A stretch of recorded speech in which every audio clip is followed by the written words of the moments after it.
A Parashá dessa semana, Be'alotechá, ela começa com uma mitzvah muito especial, que era o acendimento da menorá, que era feito todos os dias no Mishkan, no Templo Móvel, e futuramente também no Beit HaMikdash. Mas o verbo usado para acender a menorá, Be'alotechá, é um verbo que chama atenção. Normalmente, quando a gente vai acender um fogo, a gente fala leadlik e não la'alot. Então, por que aqui no acendimento da menorá, como o próprio nome da Parashá diz, Be'alotechá, quando você acender a menorá, por que a Torá usou esse outro verbo de la'alot e não o verbo de leadlik? Então, a resposta é que duas coisas a gente pode aprender sobre o acendimento da menorá. A primeira coisa, quando o Cohen ele vai acender a menorá, ele precisa ficar com o fogo em cima da vela pelo tempo suficiente para a vela ela poder queimar sozinha. Então não adianta só colocar o fogo e tirar, porque provavelmente ele não vai conseguir ter uma chama bonita. Então fica lá segurando o fogo até o fogo pegar, até o fogo subir, aí sim é considerado que você fez o acendimento correto. Tem uma outra explicação que o Cohen, apesar da menorá ela não ser muito alta, o Cohen poderia, esticando a mão, poderia acender a menorá, mas Hashem quer que o Cohen, quando ele for acender a menorá, ele suba em algumas escadas. Ele vai acender lá de cima, por isso que Be'alotechá, de la'alot, de subir, porque o Cohen tem que subir para fazer o acendimento da menorá, ele vai acender lá de cima. Os nossos sábios eles falam que tem um paralelo muito forte com o Hinur, com a educação das crianças, quando a gente fala sobre o acendimento da menorá.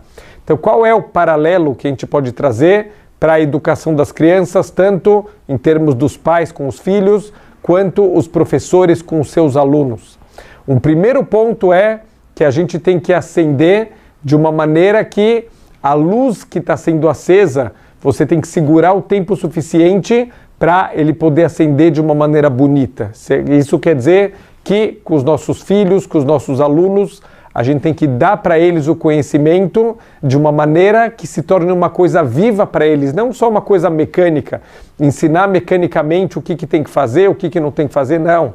A gente tem que ensinar com vida, com uma luz, para que eles consigam acender a luz interna deles também, e essa luz eles consigam ter independência, quer dizer, a gente tem que ensinar as crianças para que quando elas cresçam, elas se tornem pessoas independentes, elas vão correr atrás da Torá delas, elas vão correr atrás do conhecimento e do crescimento deles, que eles tenham essa vontade de ter a sua luz própria.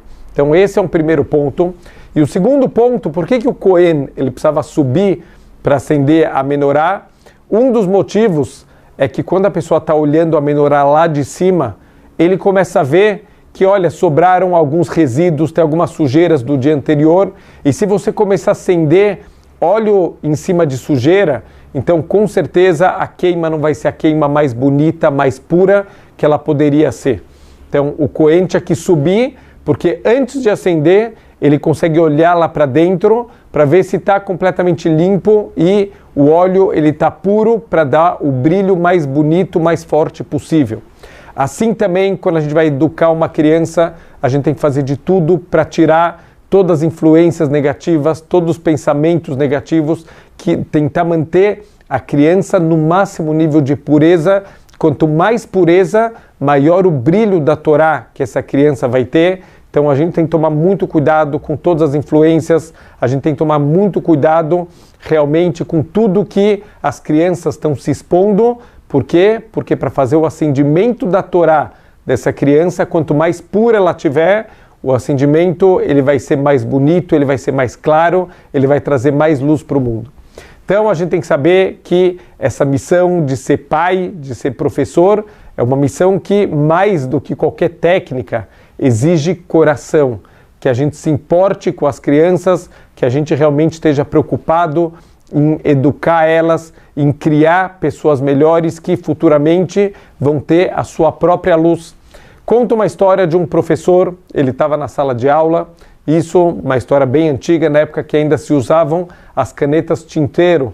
Então esse professor ele está lá preparando para começar a aula e ele vê que um amiguinho vira para o outro e fala: ai, acabou minha tinta, você pode me emprestar um pouquinho de tinta?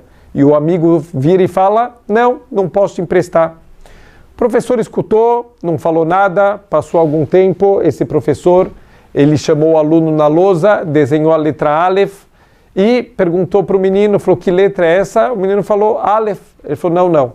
Essa é a letra que ensina que quando um amigo te pede alguma coisa, você ajuda ele. Depois ele escreveu a letra Beit na lousa e perguntou: que letra é essa? O menino falou: essa letra Beit. Ele falou: não, essa é a letra que ensina que quando um amigo te pede alguma coisa, você empresta, você ajuda ele. Desenhou o Gimel, o Dalet, até o final, até o Taf, ele ensinou todas as letras do Aleph Beit e sempre com a mensagem: quando alguém te pedir ajuda, você ajuda o teu amigo. Então assim é um professor de verdade, aquele que está preocupado com a educação da criança, com o futuro dela, com o brilho que ela pode trazer para o mundo, assim também com os pais. Bezrat Hashem, que a gente possa realmente passar para as futuras gerações todo o nosso conhecimento de Torá, mas que isso seja feito com pureza, isso seja feito com alegria e principalmente que isso seja feito com fogo, não de uma maneira mecânica, mas de uma maneira que possa incendiar o coração das pessoas, acender o coração das pessoas, para que essa Torá ela possa continuar sendo transmitida de geração em geração. Shabbat Shalom.